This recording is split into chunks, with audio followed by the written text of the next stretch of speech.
etdik. Biz 20 ildən çoxdur ki, bizim münasibətimiz var və Azərbaycan ictimai siyasi həyatında böyük rol oynayan insanlardan biri olub.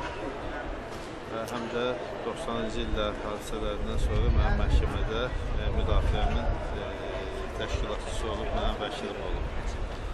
Çox böyük bir insanı itirmişik və çox böyük təəssüf edirəm ki, bizim cəmiyyət onu itirdik. Müəllim gözəl insan idi, gözəl dost idi, gözəl ailə bacısı idi və onun həyat təcrübəsi, uzun illər dövlət orqanlarında, məhkəmə hakimiyyətində işləməsi imkan verirdi ki, o hamıya ağsaqqallıq edəsin. Bilirsiniz ki, o uzun illər hakim vəzifəsində çalışır.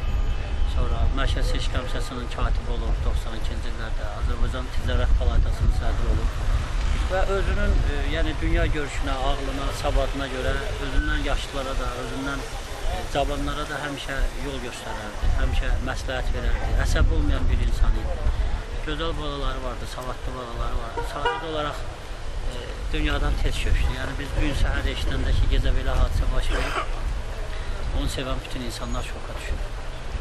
Ayrı söz deyə bilmir. Allah rəhmət eləsin. Allah həm dostlarına, ən əsası ailəsinə, xanımına Allah səbir versin, əzizlərinə səbir versin. Amma çox tez keçdi biz onlar. Dünyadan çox keçdi.